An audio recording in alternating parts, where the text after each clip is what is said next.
I used to fight failure. It was a person. Like that was my punching bag. Like if it reared its head, I was fighting it every which way. I didn't embrace it at all. Like failure was I guess that goes back to when I was in elementary school. Failure was the kid I was gonna fight on the kindergarten ground. Like I on the playground, excuse me.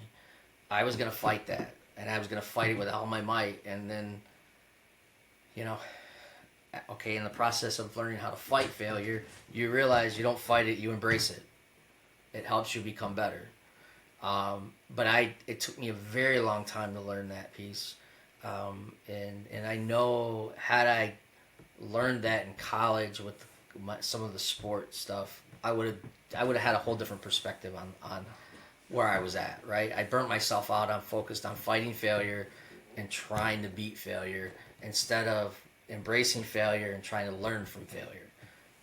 I learned that after, and again, it goes back, as crazy as it sounds, is, I want to raise good kids, right? What do they say? To raise good kids, they have to have some failure. And so as I'm reading these books, I'm like, you idiot, you've been fighting this for 20 years. Like, why didn't you learn to embrace it to begin with, right? So, I was fortunate to grab some books that talked about it with my kids. And then as I'm like, well, shoot, if they got to learn it, I might as well learn it because I can't teach it if I don't know it.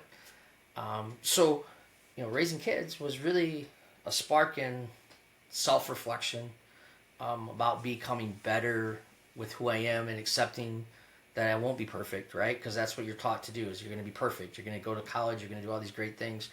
But what people tend to not express to you is that when you go to college, you're going to have some failure. It's just part of the process. That's the learning process. It's the development process. And I learned that if you're not failing, you're not being challenged, right? And so, again, back to my parenting, like I'm freaking out trying to be the perfect parent, and I'm realizing there's going to be mistakes. It's okay. And so as I'm doing that as a parent, I'm like, okay, well, let me go to work. And if I have some failures there, it'll be okay, right? I won't. And then I realized, wow, I'm at work. I don't have to stress about being perfect at work. People are okay if I make a mistake. Whew. Okay, now I'm a little less stressed. I'm like, okay. Because, I even went to work with the mindset, I've got to produce. But really I was wrecking myself in the process because I wasn't allowing myself to grow.